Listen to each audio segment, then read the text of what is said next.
안녕하세요, 리빌더입니다. 오늘은 용자 특급 마이트 가인의 슈퍼 미니 프라임 마이트 건너를 소개해 드리겠습니다. 이 모델은 반다이에서 출시한 제품으로 오랜 팬들에게는 추억을, 새로운 팬들에게는 로봇 애니메이션의 진수를 선사합니다. 먼저 마이트 가인 시리즈의 배경을 간단히 짚어보면, 용자 특급 마이트 가인은 1993년에 방영된 썰라이즈의 용자 시리즈 중 하나로 특유의 철도와 로봇의 결합, 그리고 정의를 지키는 열차 로봇 마이트 가인이 주인공입니다. 이 애니메이션은 주인공인 센토지 마이토가 로봇 군단을 이끌며 도시를 지키는 스토리로 기계적 변형과 다양한 합체 장면이 매력적인 작품이었습니다. 용자 특급 마이트 가인의 세계관은 가상의 뉴 요코하마시를 배경으로 합니다.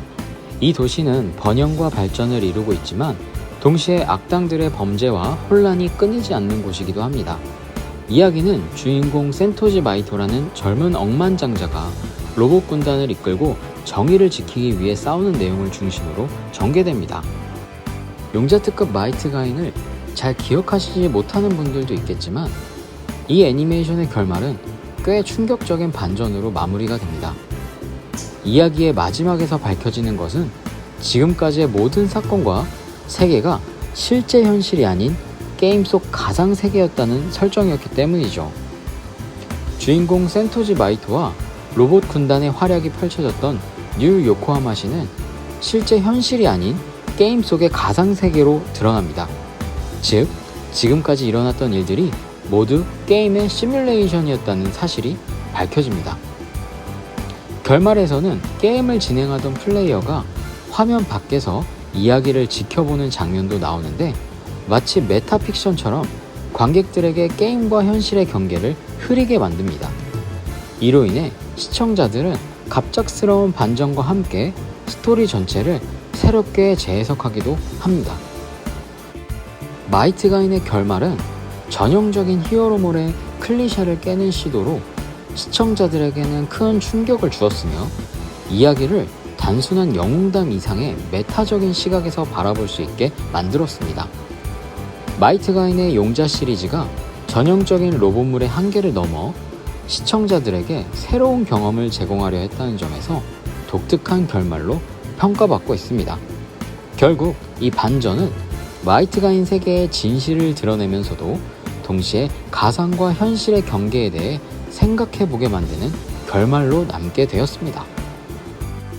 그러면 슈퍼 미니 프라 마이트 건너에 대한 프라모델 리뷰를 해보도록 하겠습니다. 먼저 기차 모드에서는 마이트 가인의 원작 디자인을 충실히 반영하여 각 기차의 디테일이 잘 표현되어 있습니다. 특히 기차의 외형이나 도색, 몰드 디테일이 정교하게 재현되어 있어 애니메이션의 기차 느낌을 잘 살려줍니다. 또한 기차 모드의 비율은 원작에서 보던 모습에 가깝게 설정되어 있어 현실적인 기차 디자인과 용자 로봇 특유의 스타일이 잘 어우러집니다. 다만 기차 모드에서는 관절 가동성에 제한이 있기 때문에 로봇 모드에서 보여주는 역동적인 포즈는 불가능합니다.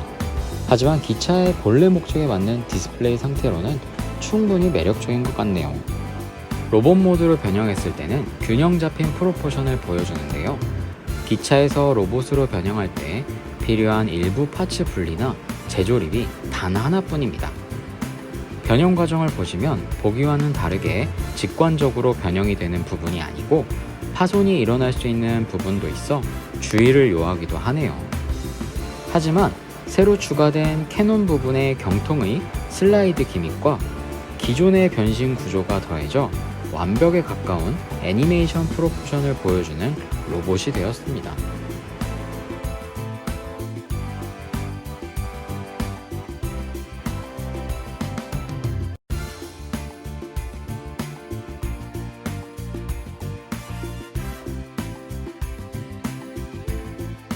마이트 건너의 디자인은 권총을 중심으로 한 기관차 형태에서 아주 깔끔하게 로봇 모드로 바뀌었습니다. 발 부분의 뒤꿈치 부분도 길어져서 바닥과의 접지력이 넓어져 안정적으로 서 있을 수도 있네요. 기관차 앞부분이면서 캐논이 발사되는 입구는 금맥기는 아니지만 도색이 되어 있는데요. 슈미프의 특징인 일부 도색이 되어 있는 특징들 때문에 조립만 하더라도 만족감을 더 크게 줄 수 있는 포인트가 들어있습니다. 마이트 건너의 가동률은 허벅지와 다리 부분을 제외하고 생각보다 괜찮은데요. DX급과 비교하면 슈미프의 특징인 액션을 위한 관절의 가동이 잘 이루어지는 편입니다. 하지만 가동률이 너무 좋다고 표현할 수도 없는데요. 변형 기믹으로 인해서 연결 부위가 하얗게 뜨는 부분이 있기 때문입니다. 뭔가 이 작은 키트에 엄청나게 여러가지 요소를 압축해서 넣어놨기에 발생한 단점으로도 보이네요.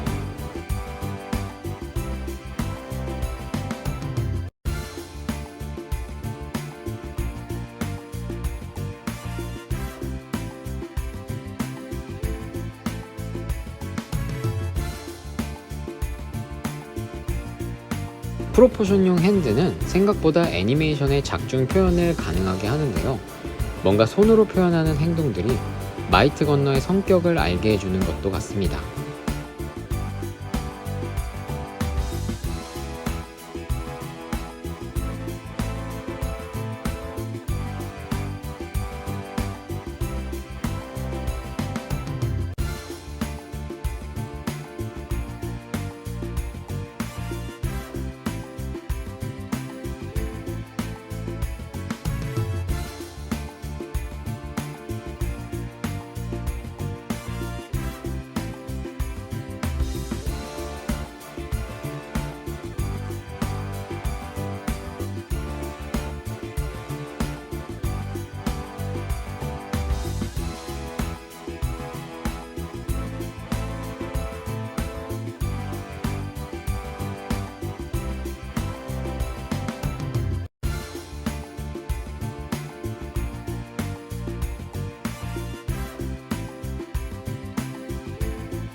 으쌰 가자 하는 표현도 가능해서 뭔가 프라모델과 피규어의 경계에 있는 듯한 느낌도 받네요.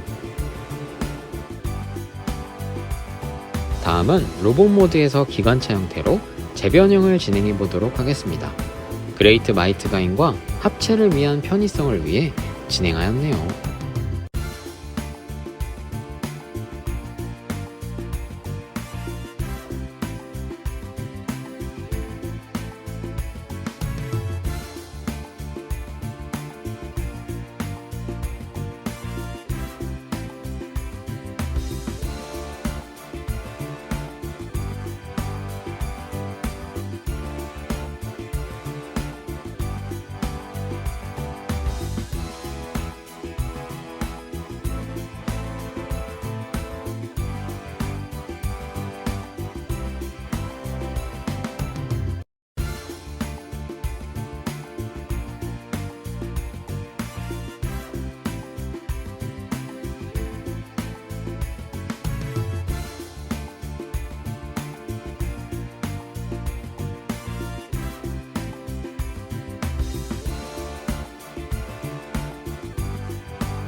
다음은 합체를 위해 그레이트 마이트 가인을 데려왔습니다. 일부 프로포션 파츠만 사용하였는데요. 그레이트 마이트 가인용 헤드, 중심 심벌 마크, 프로포션용 팔과 허리만 사용하였습니다. 뭔가 원작의 그레이트 마이트 가인을 만들기 위해 카이저 2 3호기를 사용하지 않는 것도 아깝고, 프로포션용 연장 허벅지 부품을 사용하면 키가 커지고 비율적으로 멋질지는 모르나 자립이 불가능할 정도로 경고성이 떨어졌기 때문입니다. 그래서 출시 당시에 일본 외부의 장르 조합을 참고해 보았습니다. 그러면 마이트 건너를 직접 장착해 보겠습니다. 퍼펙트 모드만 있는 것이 아니라 증기 기관차를 대형 캐논으로 들어서 발사하는 초전도포 형태도 만들어 보았네요. 마이트 윙 쪽의 카이저 드릴 부분, 어깨 관절의 연장으로 들어주는 것도 문제 없습니다. 다음은 퍼펙트 캐논으로 만들어 보겠습니다. 마이트 건너 기차 형태를 절반으로 접어줍니다. 보시다시피 약간의 변형이 필요한데요. 연결 부위의 고정력이 강해서 역시나 파손에 주의를 하면서 변형을 해줘야 합니다.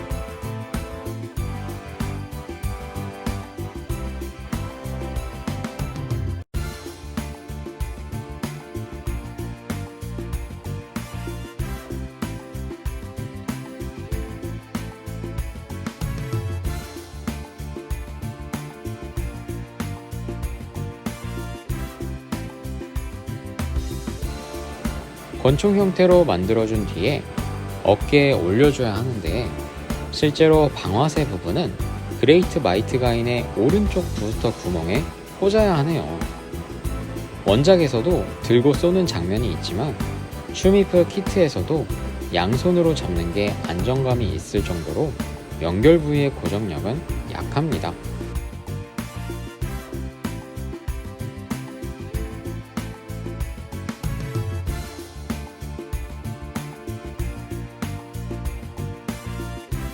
하지만 이만한 모습을 프라모델로 만들어 볼 수 있는 것이 중요한 것이겠죠? 이전에 추억의 500원 시간으로 용자물을 알려준 카바야에게도 감사하고, 고가이지만 리뉴얼을 통해 여러 기믹을 넣어서 부활시켜준 반다이에게도 고맙네요. 그런데 가장 중요한 건 탄생을 하게 해준 썬라이즈도 생각해 봐야 될까요?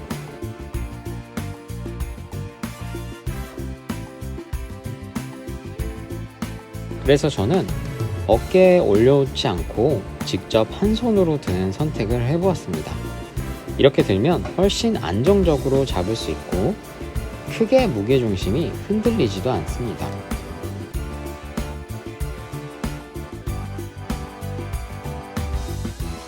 대망의 마지막이네요.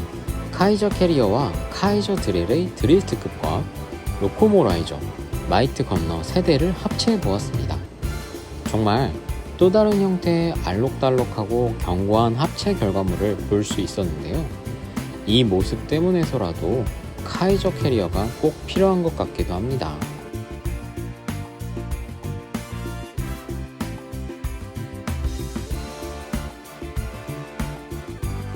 슈미프 용자 특급 마이트 가인 편 마지막까지 봐주셔서 감사합니다. 다음에도 신박한 프라모델로 찾아뵙겠습니다.